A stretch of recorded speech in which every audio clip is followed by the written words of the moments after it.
Assalamualaikum warahmatullahi wabarakatuh.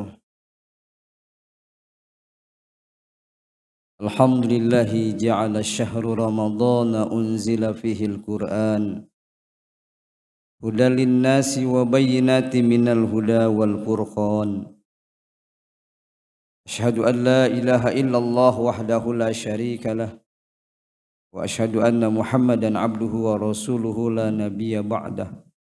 Allahumma salli wa sallim wa barik ala sayyidina Muhammadin wa ala alihi wa sahbihi ajma'in, amma ba'd.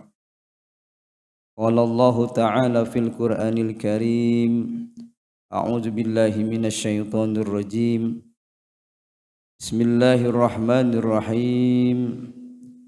Ya ayyuhalladzina amanu kutiba alaikumus siyamu kama kutiba alal ladzina min qablikum la'allakum tattaqun. Shadaqallahul adzim. Ma'asyiral muslimin, jamaah salat Isya dan tarawih rahimakumullah. Alhamdulillah, pada malam hari ini kita dapat hadir, bersyukur kepada Allah bisa hadir tarawih di malam pertama di bulan suci Ramadan. Oleh karena itu, sebagai orang yang beriman, kita ucapkan marhaban ya syahrul Ramadan. Selamat datang bulan suci Ramadan, bulan yang memiliki keutamaan-keutamaan di dalamnya. Sebagai bentuk rasa gembira kita dengan datangnya bulan suci Ramadan, maka kita sudah mempunyai rencana masing-masing untuk melakukan perbaikan-perbaikan pada diri kita di bulan suci Ramadan ini. Apa saja yang harus kita lakukan untuk, atau perbaikan-perbaikan apa yang harus kita lakukan di dalam mengisi bulan suci Ramadan? Yang pertama, perbaikan yang harus kita lakukan adalah kita memperbaiki keimanan kita kepada Allah Subhanahu wa taala. Memperbaiki keimanan kepada Allah Subhanahu wa taala. Apabila kita memiliki iman yang mantap, maka tujuan dari ibadah puasa akan dapat kita capai, di mana tujuan dari ibadah puasa adalah mencapai derajat takwa di sisi Allah Subhanahu wa taala. Sebagaimana ayat yang dibacakan tadi. Ya ayyuhalladzina amanu kutiba alaikumus syiyam kama kutiba alal ladzina min qablikum la'allakum tattaqun. Wahai orang yang beriman, diwajibkan kepada kamu berpuasa sebagaimana telah diwajibkan kepada orang-orang sebelum kamu, agar kamu menjadi orang yang bertakwa. Mengapa tujuan dari ibadah puasa itu adalah takwa kepada Allah Subhanahu wa taala? Karena dalam ayat yang lain disebutkan bahwa orang yang paling mulia di sisi Allah bukanlah orang-orang yang hidup dengan bergelimangan harta, bukanlah para pejabat maupun rakyat biasa, bukan agniya maupun pokoro yang mulia, tapi orang yang paling mulia adalah orang yang paling bertakwa kepada Allah Subhanahu wa taala. Inna akramakum indallahi atqakum. Sesungguhnya orang yang paling mulia di sisi Allah adalah orang yang paling bertakwa kepadanya. Takwa dalam ibadah puasa adalah meliputi hal-hal yang diharamkan oleh Allah Subhanahu wa taala, seperti makan di siang hari, minum di siang hari, hubungan suami istri di siang hari. Padahal seseorang ingin menikmatinya, tapi karena dia mempunyai dasar takwa kepada Allah Subhanahu wa taala, maka itu ditinggalkannya. Karena tujuan dari ibadah puasa adalah mendapatkan derajat takwa Allah Subhanahu wa taala. Dia mampu melakukannya walaupun tidak dilihat orang.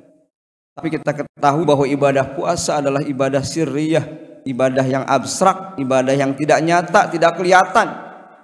Hanya diri kita dengan Allah yang tahu apakah kita puasa atau tidak.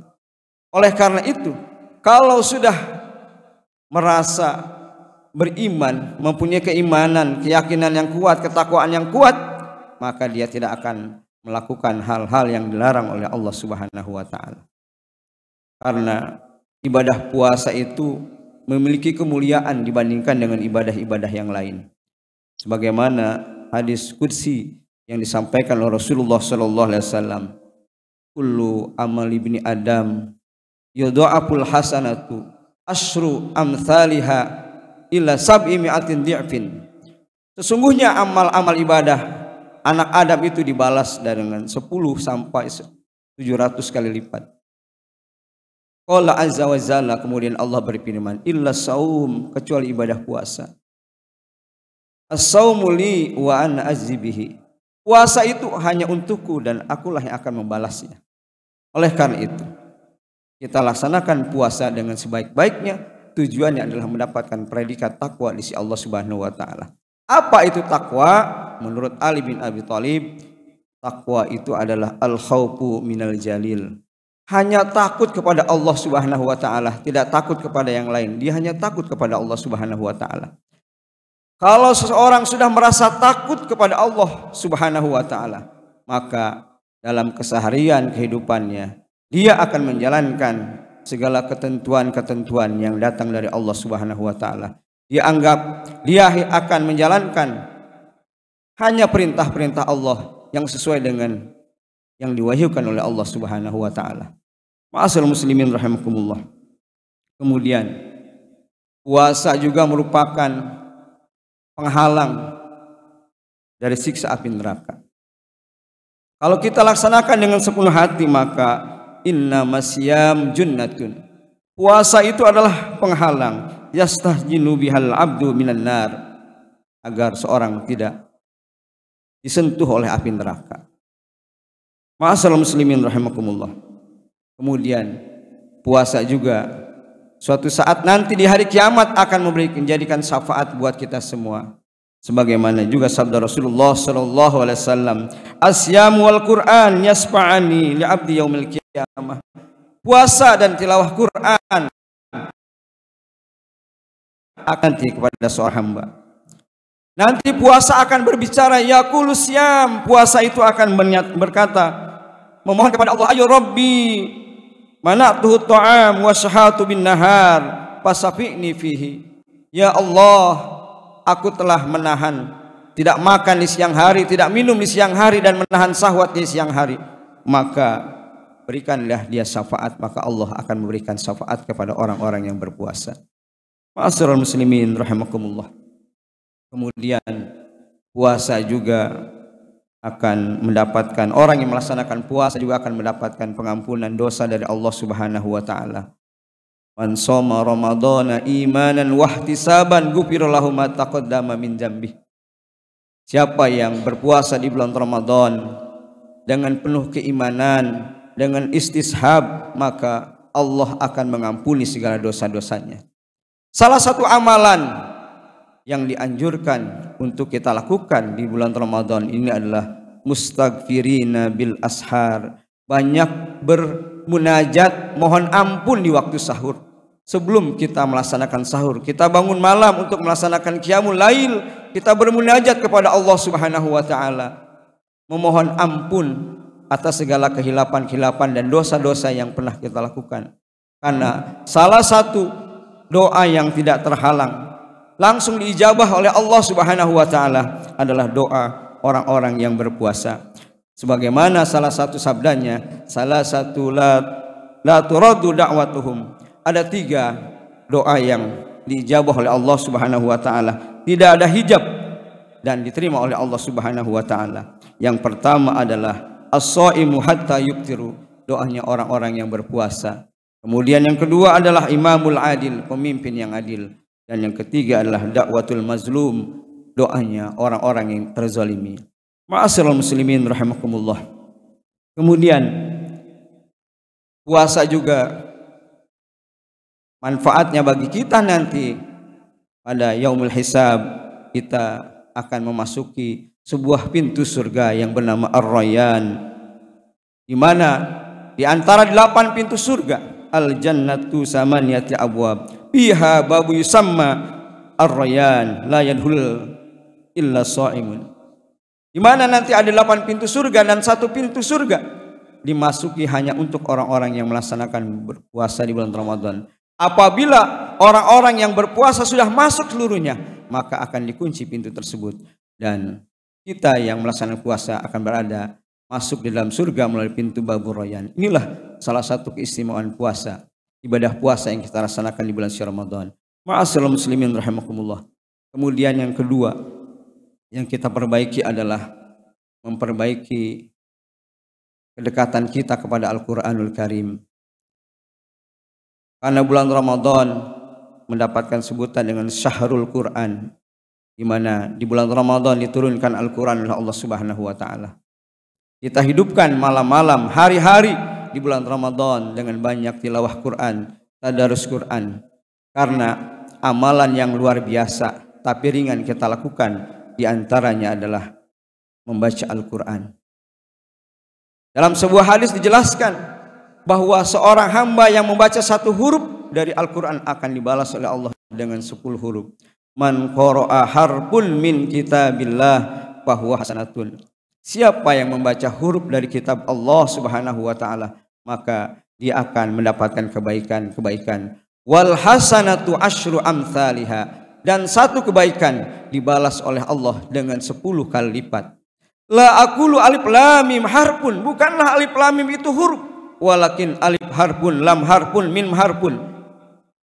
Tapi alif itu huruf, lam itu huruf, mim itu huruf. Kalau kita baca alif lam mim, berarti kita telah membaca 3 huruf, dibalas oleh Allah dengan 10 kebaikan, 10 kali lipat. Bayangkan kalau kita hatamkan 1 Quran saja dalam bulan Ramadan, yang menurut Imam Syafi'i jumlahnya mencapai 1.070.000 huruf, maka berapa pahala yang kita dapatkan dengan membaca Al-Quran. Belum lagi nanti di hari kiamat, Quran akan menjadi teman kita, menjadi sahabat kita, memberikan syafaat kepada kita semua. Iqra'ul Quran fa innahu ya'ti yaumal qiyamah syafi'an li ashabi.